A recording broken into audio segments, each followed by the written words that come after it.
Boa noite, igreja. A paz do Senhor.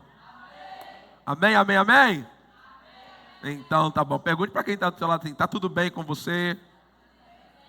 Amém. Graças a Deus, graças a Deus. Vocês já estão prontos para a palavra? Amém. Pergunte para quem está perto de você, querido, você está pronto para a palavra? Amém ou não amém? Agora deixa eu te fazer uma pergunta. Se Deus falar alguma coisa que você não quer ouvir, e às vezes a gente quer vir para a igreja assim, né? Meio que escolhendo o tema, né? Como vencer desânimo. Essas coisas a gente gosta. Aí vem uma palavra assim mais corretiva. O cajadinho fica um pouquinho mais forte. Aí a gente, puxa, podia ter faltado. Aí você fala assim, bem que alguma coisa dizia para eu faltar no culto hoje. Mas que bom que você veio. E com certeza, amado, nem sempre Deus vai falar o que a gente quer ouvir, mas sempre Deus vai falar o que a gente precisa ouvir. Amém? 1 Tessalonicenses, capítulo 4, e essa palavra de hoje, ela vai servir também de fundamento ou de introdução para a palavra de domingo à noite. Então, eu quero tratar sobre isso. 1 Tessalonicenses capítulo 4, nós vamos ler do versículo 1 ao versículo 8. E eu quero falar, o tema dessa noite é a vida que agrada a Deus. Repita comigo bem forte, a vida que agrada a Deus. Então eu quero que você já comece a pensar se a sua vida, a forma como você está vivendo, a forma como você está conduzindo a sua vida em todas as áreas, em todos os aspectos. Hoje é uma noite que nós temos que olhar para nós mesmos e nos perguntar, sabe, amado, é bíblico a gente fazer uma autoavaliação. É bíblico. A Bíblia fala que a gente tem que julgar a si próprio. A gente não deve julgar as pessoas. Não é um tipo de palavra que você tem que estar ouvindo aqui pensando assim, fulano tinha que estar hoje aqui na igreja.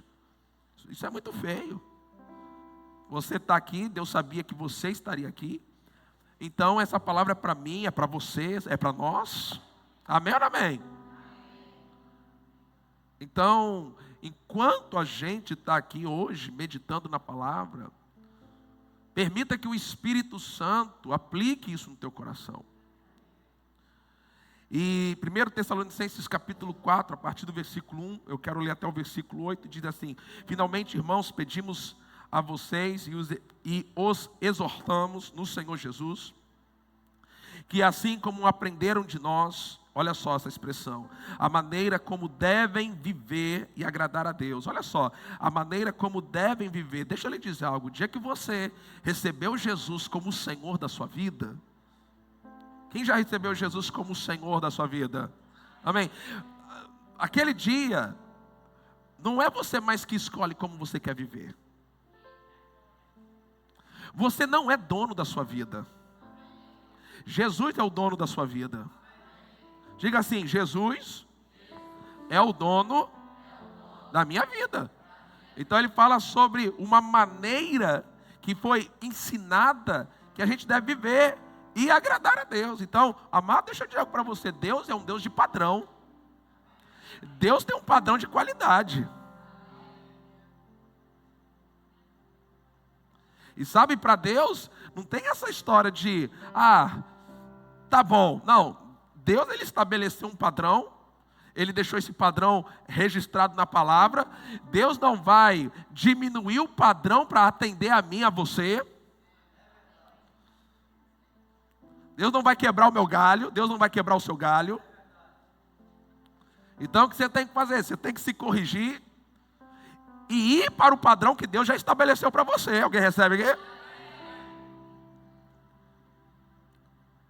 Continuando.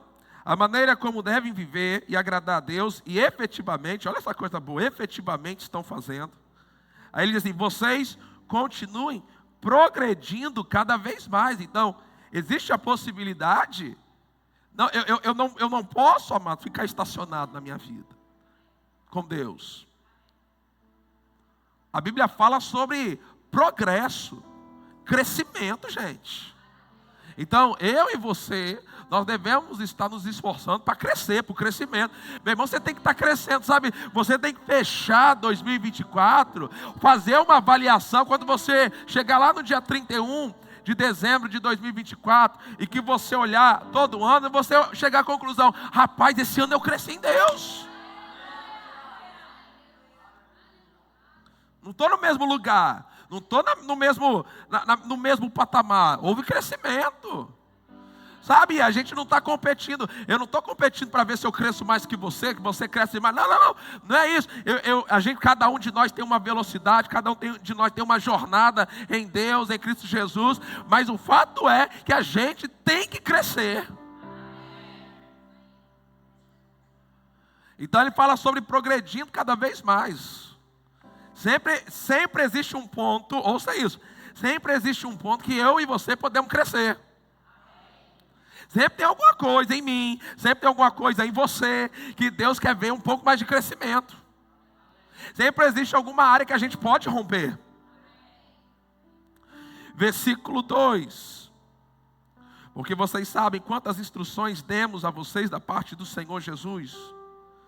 Versículo 3. Pois a vontade de Deus é a santificação de vocês, que se abstenham da imoralidade sexual, que cada um de vocês saiba controlar o seu próprio corpo em santificação e honra, não com desejos imorais como os gentios que não conhecem a Deus, e que nesta matéria ninguém ofenda nem defraude o seu irmão. Porque contra estas coisas, olha só, como antes já avisamos e testificamos, o Senhor é o vingador. Olha que coisa forte que a Bíblia fala. Essa expressão. E sabe, nós não estamos lendo no Antigo Testamento, na Antiga Aliança.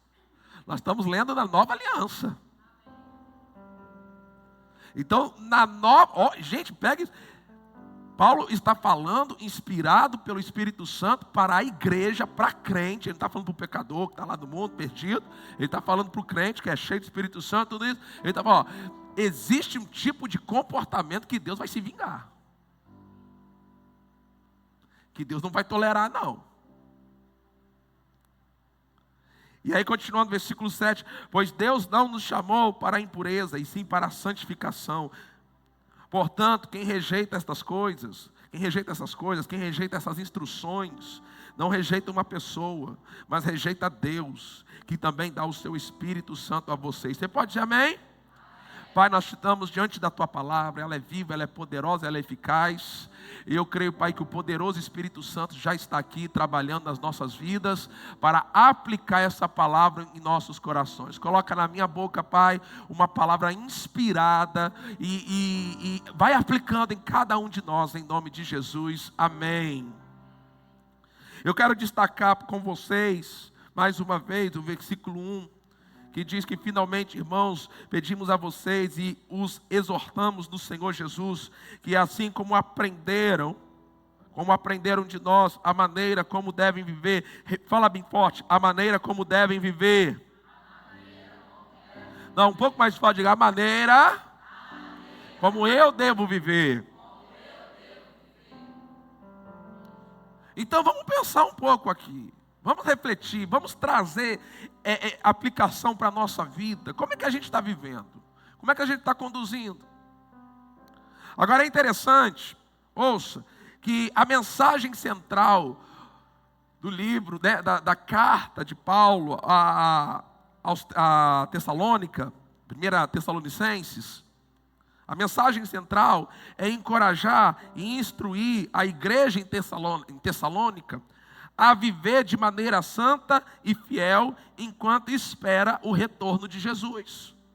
Então, o pano de fundo, o tema principal de Tessalonicenses está falando da volta de Jesus. Paulo está ensinando, exortando, alertando, lembrando, encorajando a igreja em relação à volta de Jesus. E ele está falando assim, ei, Jesus está voltando, vocês não podem viver de qualquer maneira.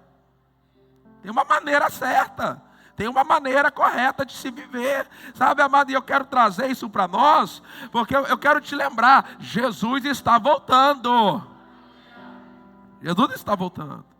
E existe uma maneira certa de viver. Existe uma maneira certa.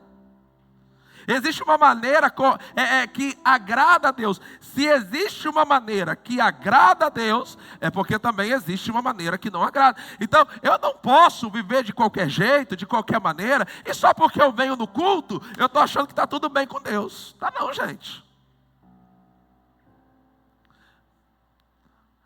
Eu boto para quebrar, mas terça-feira e domingo eu venho no culto, aí fica tudo certo com Deus. Não é assim não, gente. O chicote estrala mais forte.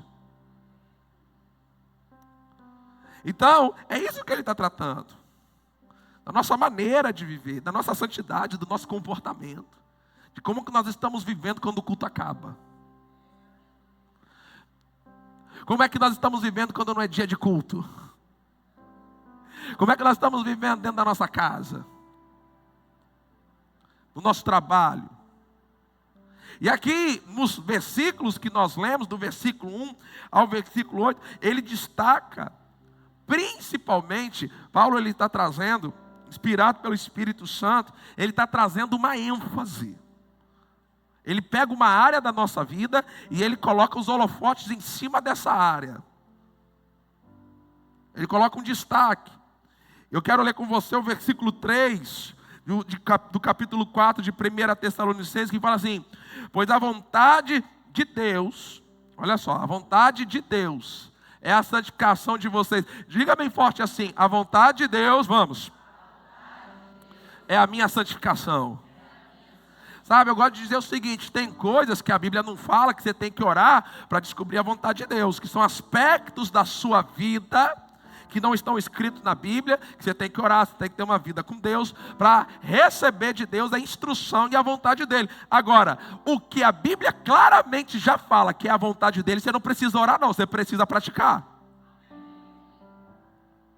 E aqui ele fala sobre a vontade de Deus, a nossa santificação, e ele vai mais específico ainda, que se abstenham da imoralidade sexual.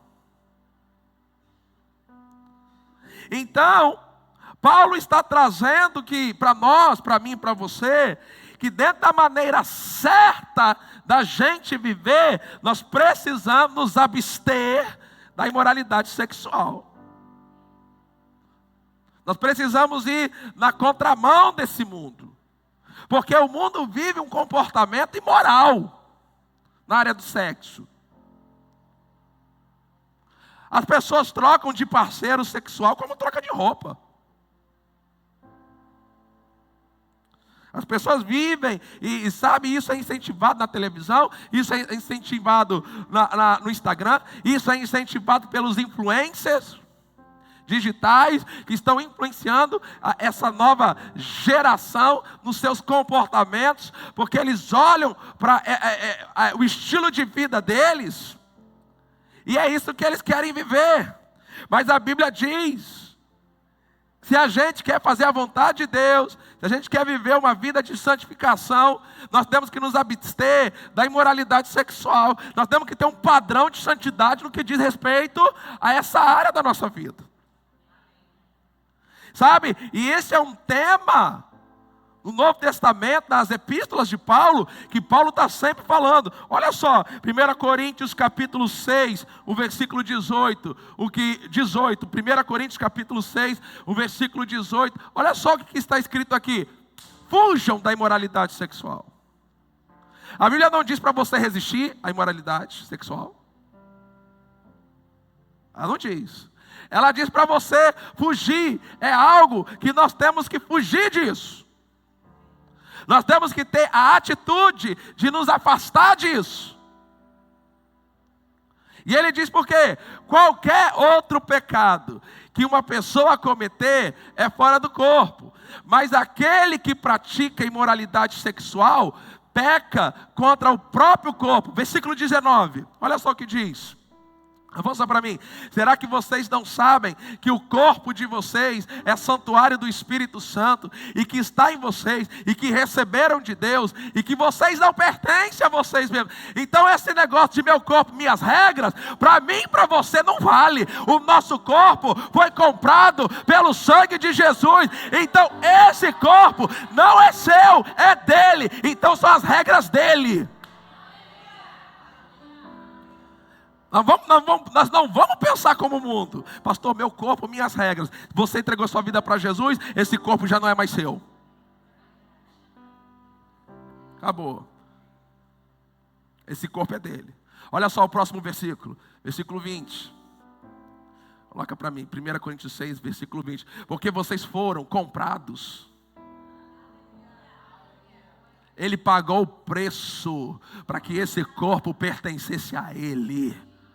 Não é mais meu, não é mais seu. Eu não tenho direito de querer fazer o que eu quero com o meu corpo. Ah, mas eu quero.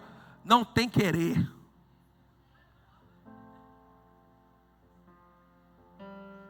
Olha para alguém e fala assim. Olha aí para alguém e fala assim: meu irmão, não tem querer. Fala gente. Tem querer. Não, é o meu corpo, eu quero. Não. Jesus é teu Senhor. Sabe o que significa? Que Ele é o seu dono. Ele comprou você. Ele tem direito sobre você. Você não pode fazer o que você quer. Aí, vocês foram comprados por preço. Que preço é esse? O preço do sangue de Jesus. Para que Ele comprou o nosso corpo? Para que esse corpo hoje fosse o templo, o santuário, o lugar de habitação do Espírito Santo, gente. Aí Ele diz assim: agora, pois, glorifiquem a Deus. Aonde? No corpo. Então por isso que Ele diz para a gente fugir da imoralidade sexual. Olha só Colossenses capítulo 3, o versículo 5. Colossenses capítulo 3, o versículo 5. Diz assim: portanto, façam morrer. Fala bem forte assim: façam morrer tudo que pertence à natureza terrena. Então olha só, o primeiro item que eu e você devemos fazer morrer, Deus não vai fazer. Tem alguém aqui ainda? Deus, tira isso de mim. Deus vai falar: se vira. Eu te dei o Espírito Santo. O Espírito Santo vai te ajudar nas suas fraquezas. Mas quem vai ter que fazer alguma coisa com isso aí é você.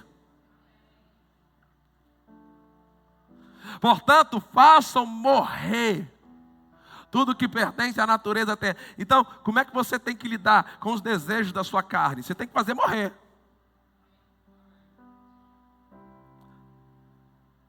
Ah, pastor, mas a carne é fraca. Bom, se a carne é fraca, melhor ainda, porque é mais fácil de vencer ela.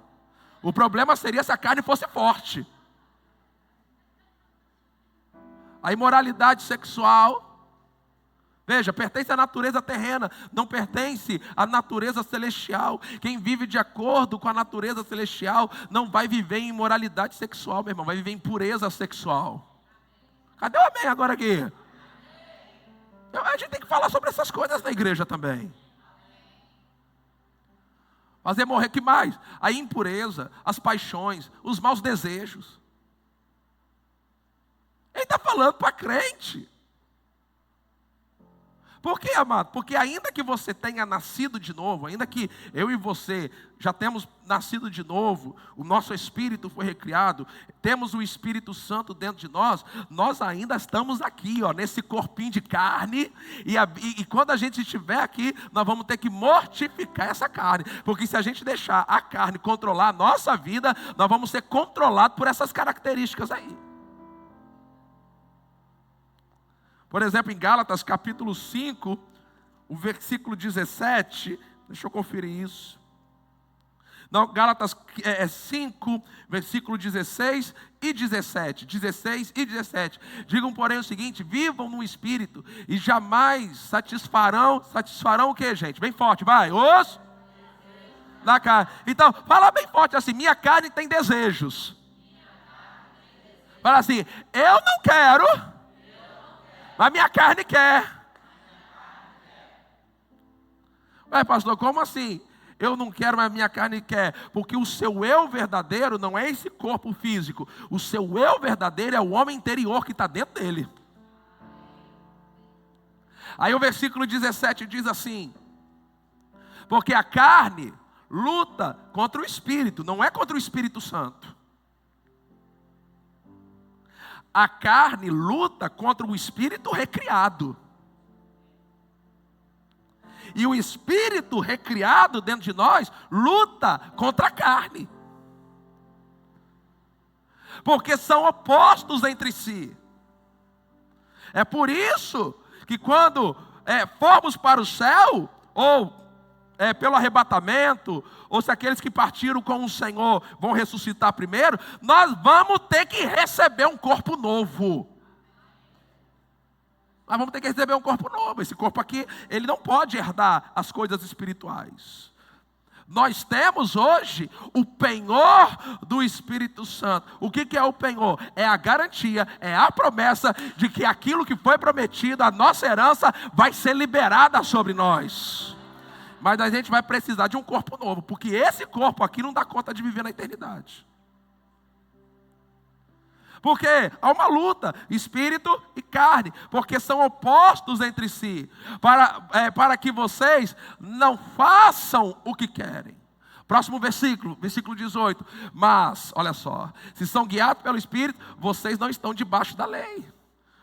Então você tem que andar no Espírito, você tem que ser guiado pelo Espírito, você tem que viver uma vida no Espírito.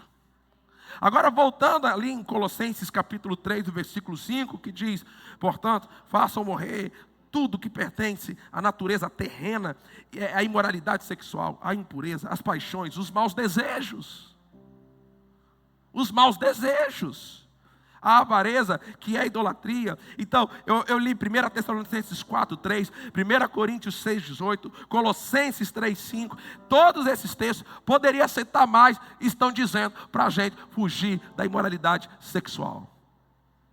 E o que engloba a imoralidade sexual? Adultério, fornicação, que é o sexo antes ou fora do casamento, a homossexualidade, incesto ou qualquer outro comportamento ou desejo sexual que viole os princípios bíblicos de pureza e santidade. Nós não vivemos como o mundo vive, nós não achamos normal o que o mundo acha normal.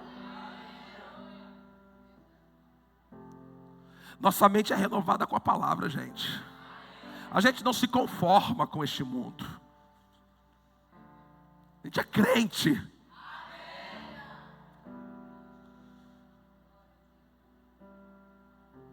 Então, esse padrão, se nós aguardamos, ouça isso, se nós temos a expectativa da volta de Jesus, se nós temos uma expectativa de arrebatamento, então a maneira certa de viver é viver uma vida santa e pura na área sexual. Quero ouvir um amém aqui. Isso vale para homem, para mulher, para jovem, pastor, os adolescentes. Você tem que entender que adolescente, meu irmão, não tem evangelho para adolescente e um evangelho para idoso. Tem evangelho, gente. Deus não vai se adequar. Tadinho, ele é adolescente, vou criar um evangelho para o adolescente, para o jovem. Negativo, é evangelho. Tem que negar a carne, tem que obedecer a Deus, não importa a idade. É assim que tem que viver.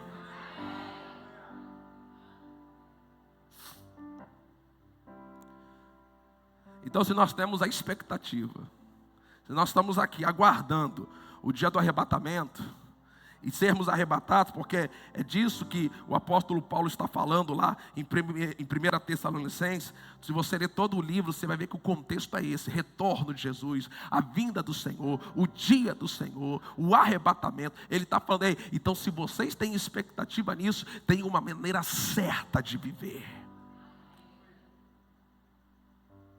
Tem uma maneira certa. Aí ele fala: ei, se abstenham, fujam, não se entreguem à imoralidade sexual. O versículo 4, ele avança, no versículo 3 ele fala sobre imoralidade sexual, sobre você se abster. Mas no versículo 4 de 1 Tessalonicenses, capítulo 4, diz assim, que cada um de vocês, veja, é individual, é pessoal. Deixa eu lhe dizer algo, irmão, deixa eu dizer algo para você. Você não vai dar contas da vida dos outros, você vai dar conta da sua. Salvação é individual. Então, se ninguém na tua casa, se seu marido, sua marida, se seu marido,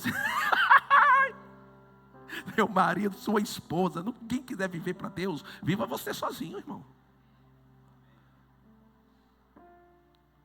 Ah, pastor, mas eu amo tanto o meu esposo. Tá, se ele for para o inferno, você vai abraçadinha com ele? Não, deixa ele sozinho, você vai para o céu. Que cada um de vocês, você não é da sua conta se o outro está controlando o corpo dele. É da sua conta se você está controlando o seu. Não se meta na vida de ninguém. Olhe para um irmão com amor e carinho e fala assim: cuida da sua que eu cuido da minha.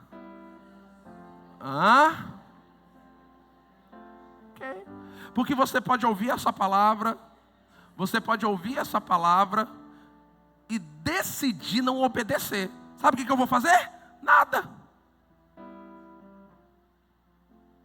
A minha responsabilidade, meu irmão, vai até aqui. Empregar e ensinar. A sua responsabilidade é o que você vai fazer com o que eu estou pregando e ensinando para você. Se você vai praticar, problema seu. Se você não vai praticar, problema seu também. Você só não vai poder chegar diante de Deus e falar assim: meu pastor não me ensinou. Deus vai abrir a tela lá e vai abrir essa pregação. Olha lá ele falando, ó.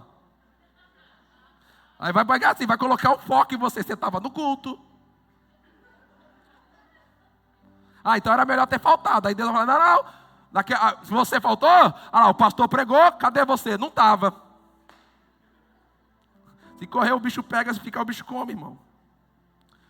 Cada um de vocês, olha só, saiba controlar o seu próprio corpo. Nós daremos contas a Deus de como estamos lidando com o nosso corpo nessa terra. Vamos ler juntos esse versículo, bem forte, bem bonito. 1, 2, 3 e já. Que cada um de vocês saiba controlar o seu próprio corpo, vamos, em santificação e honra.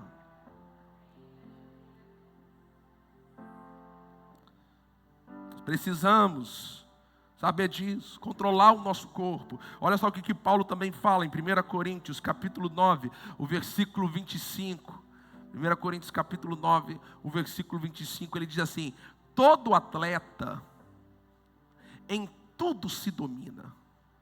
Se vê esses atletas olímpicos de alta performance, eles se dominam no que diz respeito à alimentação, horas de sono e tudo mais. Aqueles para alcançar uma coroa corruptível.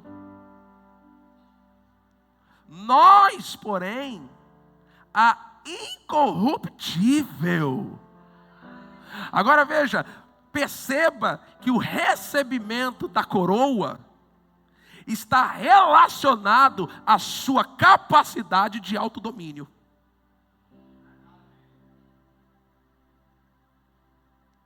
De dominar os impulsos, os desejos, os apetites carnais. Está na Bíblia, gente, não tem o que estar inventando, não.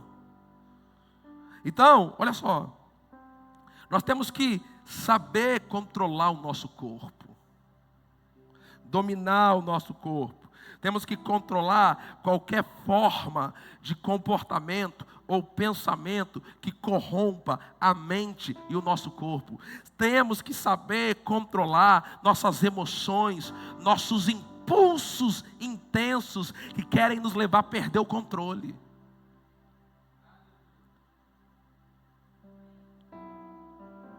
Existe algo que a Bíblia chama em Gálatas 5, versículo 22, que é o fruto do Espírito, que um dos fragmentos é um fruto só, com vários gomos. Um desses gomos é o domínio próprio. Então, dentro de mim, dentro de você, nós temos a capacidade dada por Deus, pela presença do Espírito Santo, pela recriação do nosso espírito, de ter autodomínio. Eu posso me dominar, eu posso dominar meus pensamentos, minhas emoções, posso dominar a minha carne, eu posso, você pode dominar. Lógico que é uma guerra, é uma batalha, mas nós podemos. Então, controlar emoções. Como nós estamos vivendo um tempo de uma sociedade emocionalmente descontrolada. Pessoas que não têm mais controle sobre os seus impulsos. Controlar desejo excessivo por coisas, como por exemplo, por coisas materiais dessa terra. Controlar o nosso corpo no que diz respeito ao uso de substâncias que levam à perda do controle sobre o comportamento e as decisões. Você tem que controlar seu comportamento, você tem que controlar as suas decisões. Desejo excessivo, por exemplo, por comida ou bebida. São áreas, comportamento, pensamento, emoções, impulsos, desejos, que nós temos que controlar o nosso corpo. Que há uma ajuda do Espírito Santo disponível para mim, para você, para que a gente possa vencer essas coisas da nossa vida. Alguém diga amém aqui, pelo amor de Deus. Sabe, amado, o que falta para mim e para você é ter autorresponsabilidade. Parar de culpar Deus, parar de culpar o diabo, parar de culpar quem está aqui, quem está ali, falar, ei, isso aí está acontecendo porque eu estou sendo negligente nessas áreas. Mas eu vou assumir a responsabilidade disso, vou começar a trabalhar essas coisas e minha vida vai romper, eu vou crescer, eu vou avançar, vai ter rompimento, vai ter crescimento. Quem entende isso aqui, diga amém aqui. Olha só o que Paulo fala em 1 Coríntios capítulo 9, o versículo 27. Olha só como é que o apóstolo Paulo, ele expressa isso. Mas esmurro o meu corpo. Eu não acredito que ele ficava se flagelando, não é nesse sentido. Mas ele está expressando aqui a firmeza que ele agia com o corpo dele. E reduzia... Ele reduz o que? O corpo, a escravidão. Meu irmão, ouça isso. O nosso corpo, quando eu estou falando, é do corpo físico mesmo. O seu corpo, o nosso corpo, não pode ser o senhor da nossa vida. Ele tem que ser o nosso escravo.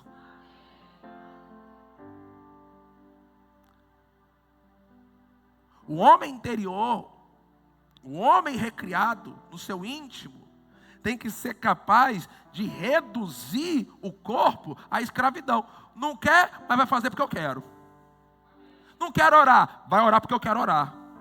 Não quero ler, vai ler a Bíblia assim porque eu quero ler a Bíblia. Eu preciso ler a Bíblia, preciso me alimentar.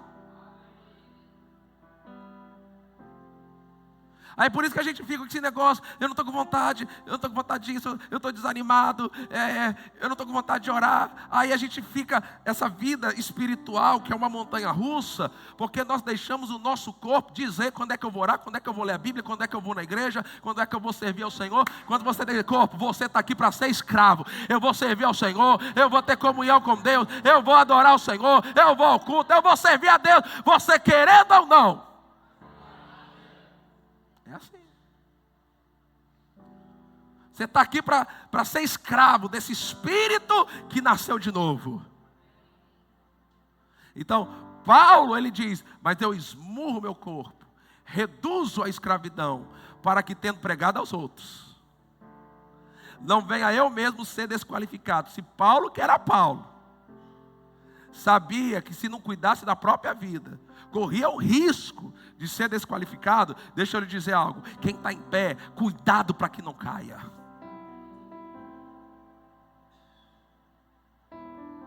Quem está em pé, cuidado para que não caia. Você tem que cuidar da sua vida. Você tem que viver uma vida que agrada a Deus. A maneira que agrada a Deus não é a sua maneira, não é como você acha. Você tem que renovar a sua mente com a palavra de Deus. Descobrir na palavra de Deus a maneira como Deus quer que você viva. Porque se você viver uma vida de imoralidade sexual, se você viver uma vida descontrolada no seu corpo, a Bíblia diz que o Senhor é o vingador dessas coisas.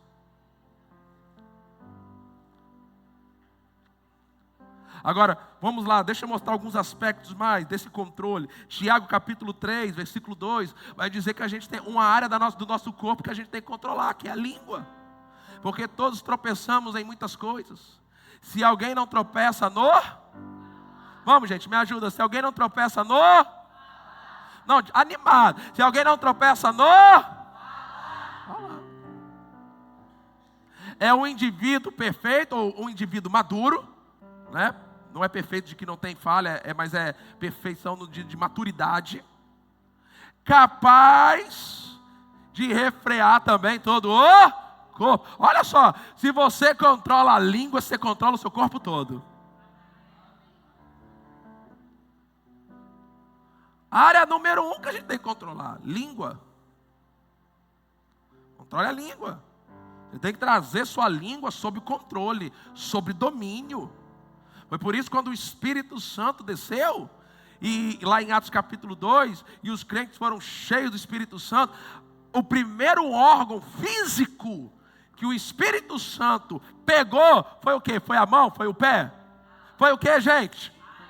A língua. Sabe o que é o sinal?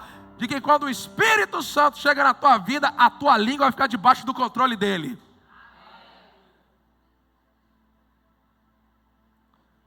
Então a língua precisa estar debaixo do controle. Fala bem forte assim, a língua precisa estar debaixo de controle. Olhe para alguém do seu lado e fala, irmão, controle a sua língua. Não deixa a sua língua descontrolada, não. Não deixa não, irmão. Controla a sua língua. Não fala o que você não deve falar, não fale o que não edifique, não minta, não fale obscenidade, não fale coisas que desagradam ao Senhor, que firam pessoas, não fale da vida dos outros. Refreie a sua língua e você será capaz de refrear também qualquer parte outra do seu corpo. Não é poderoso isso, gente? Amém ou não amém? Outra área que a gente tem que controlar, Filipenses capítulo 4, versículo 8, vai dizer que a gente tem que controlar pensamentos.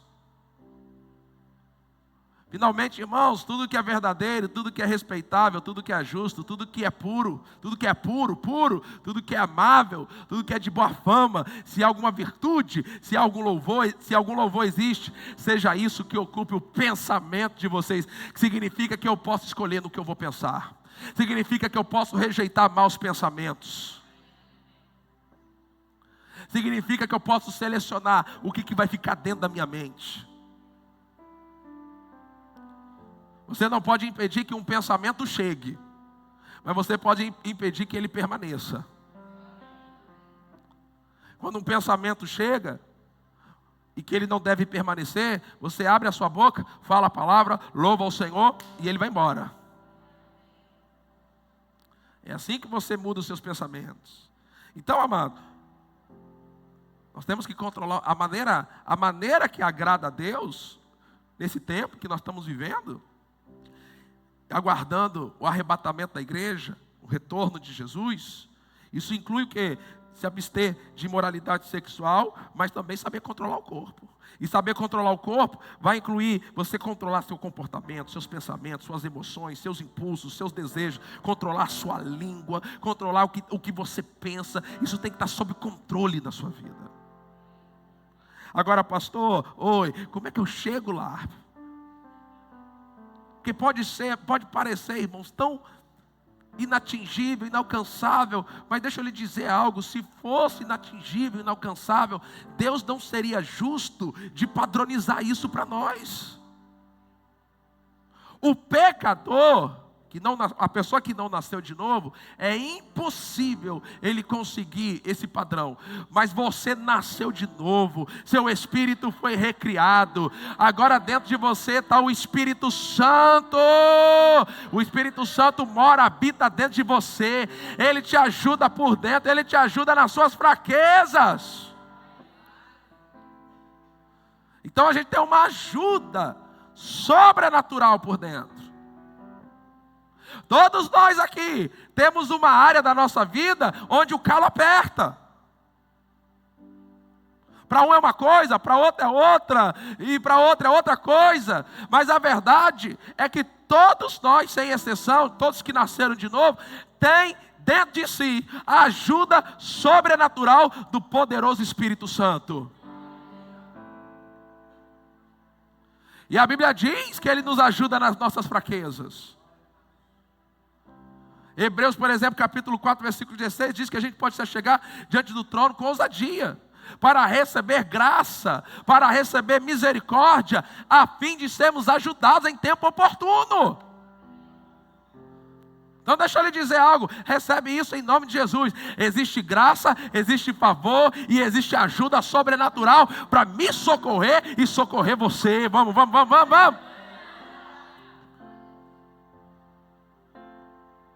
Existe o sangue de Jesus. Lá em 1 João vai dizer isso. Olha, tenho-vos dito isso para que não pequeis. Todavia, se alguém pecardes, o sangue de Jesus, né, ele é a propiciação para os nossos pecados. Irmão, quando a gente falha, não por malandragem, por ser vergonhista, mas por causa de ter cedido momentaneamente a nossa natureza terrena, meu irmão, o que a gente faz? A gente corre para o sangue de Jesus, porque o sangue de Jesus nos purifica de todo pecado. Se confessarmos os nossos pecados, Ele é fiel e justo para perdoar os nossos pecados e nos purificar de toda injustiça. Você não precisa ficar condenado, você não precisa ficar debaixo de acusação.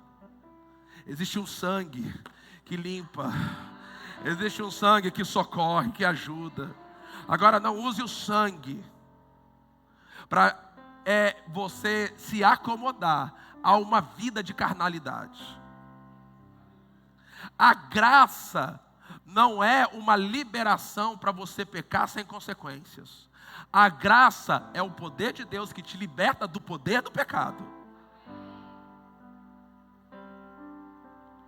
Porque as pessoas pegam, mas agora nós estamos debaixo da graça. Não, nós estamos debaixo da graça e agora cada um faz o que quer. Não, existe uma maneira de viver que agrada a Deus. Debaixo da graça, existe uma maneira de viver que agrada a Deus.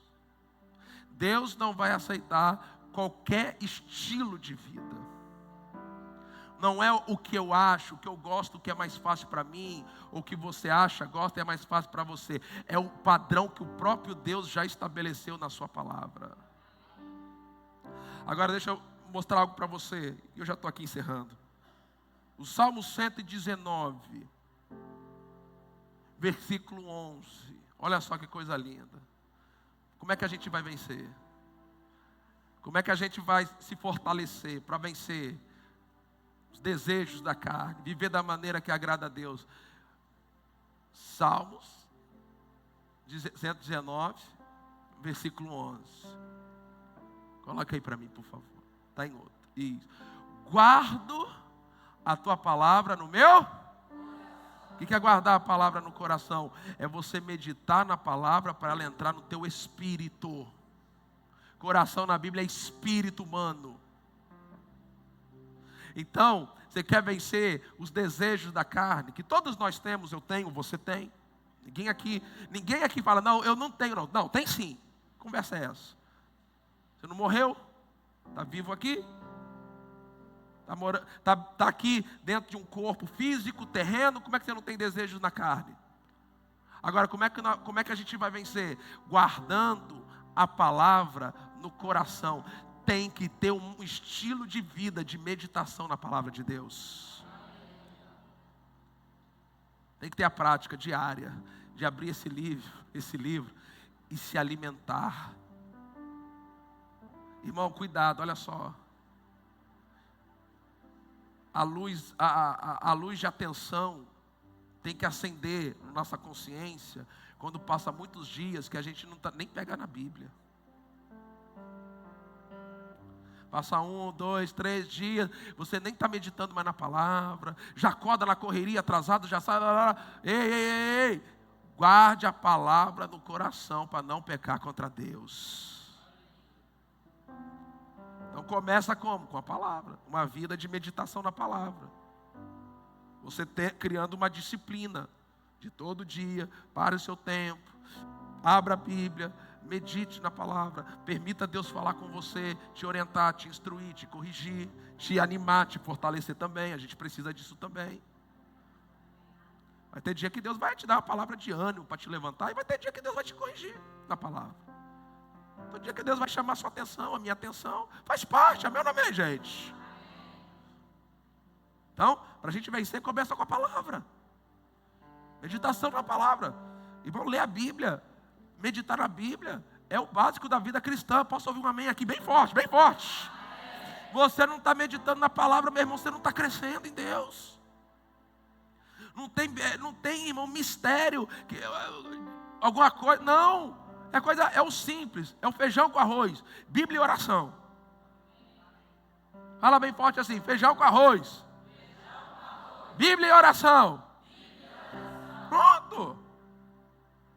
É isso que vai sustentar você, que vai alimentar você, que você vai ficar forte, que você vai vencer os momentos de crise da sua vida, os momentos difíceis da sua vida. Vai ser assim, gente. Os grandes homens de Deus que a gente pode ter como referência, eles venceram porque eram disciplinados na sua vida de meditação na palavra e de oração. E é isso, gente. Não tem história não. É só uma questão de você criar disciplina. Olha para mim, não pense para vocês que eu sou pastor, que eu acordo todo dia com vontade de ler a Bíblia e orar. Sabe que eu sou pastor?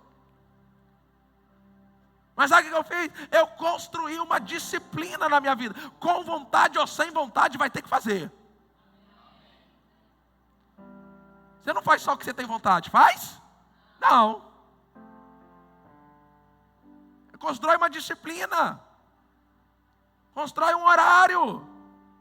Desse horário até esse horário é meu horário. Eu vou pegar minha Bíblia, eu vou meditar na palavra, eu vou dar tempo para Deus falar comigo, eu vou orar, eu vou ter comunhão com Deus, eu vou me fortalecer espiritualmente. Alguém está recebendo isso aqui nessa noite, gente? Agora o último texto, Mateus capítulo 26, versículo 41, porque junto com a Bíblia, com a meditação na palavra, eu tenho que ter também o quê? Oração. Irmão, grava isso no teu coração aí hoje, nessa noite. Deixa o Espírito Santo registrar isso nessa noite no teu coração. Vida cristã, vida de intimidade com Deus, relacionamento com o Senhor, não tem muita coisa não. É só essas duas coisas básicas. Você tem que construir com Bíblia e oração. É assim. Não tem um detalhe. Não, olha só o que Jesus fala. Vigiem. Você já tenta, mano, as coisas que estão ao seu redor. Orem, para que não caiam em. Significa que se não tiver vigilância e não tiver oração, nós vamos cair em tentação. Então, vigiar e orar vai nos precaver, nos prevenir de cair em tentação. Por que as pessoas estão caindo em tentação? Por que os crentes estão caindo em tentação? Vai ver a vida de oração dessa pessoa. Vai ver se ora, vai ver se está buscando ao Senhor. Irmão, você pode pegar aqui, eu tenho vida com Deus. Meu irmão, eu não estou nem aí para o que você vai falar. O que importa é o que Deus sabe de mim e de você. Você pode dizer, eu tenho vida com Deus. Eu não sei, eu não moro na sua casa, eu não conheço você no secreto, mas Deus conhece. Só Deus sabe se você realmente tem. Agora, os frutos da sua vida revelam se você tem. Então, amados, que essa palavra hoje entre no seu coração com muita força. Você pode ficar em pé? Quem recebe essa palavra aqui? Quem recebe essa palavra aqui hoje? Quem recebe essa palavra aqui hoje?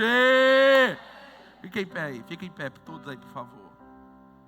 Olha aí para 3 irmãos e fala assim: irmão, é feijão com arroz todo dia. Vamos, fala. Todo dia. Feijão com arroz. Parece tão simples, né? Parece tão simples, não é? Pois é. Mas é o que sustenta, não é? Aí de vez em quando a gente pega, vai num restaurante diferenciado, come um rodízio de japonês, não é? Aí, ó, avivamento, ó, avivamento. Mas não é a comida que nos sustenta todo dia. Quem entendeu isso aqui agora? Vamos. É aquela comida, aquele feijãozinho com arroz, né? Uma saladinha, tal, uma carninha, uma batatinha. Ah, não, batata frita não pode, né, pastor Denis? Não pode. Eu lembrei que batata frita, pastor Denis falou que não pode. Então, arrozinho, feijão, uma saladinha ali, um bifezinho, tal. Ui. Né? Pastor bife, pastor, vai ter o zoião mesmo ali, ó. Não, vocês são o povo próspero. Mas é essa comida que nos alimenta. Mas tem momento que Deus, ele fala assim: querido, hoje eu vou te alimentar diferenciado. É uma experiência, é algo novo, é um culto diferenciado, é um evento que acontece, uma conferência, é algo assim. Mas no dia a dia, meu irmão, é feijão com arroz. Então deixa eu te dar uma palavra para você. Não despreze na sua vida espiritual a alimentação que Deus fornece para você diariamente, só porque é feijão com arroz. É o que está te sustentando, irmão. É o que está te sustentando. Não é todo dia que você vai orar, que você vai ver anjo, que você vai ser arrebatado.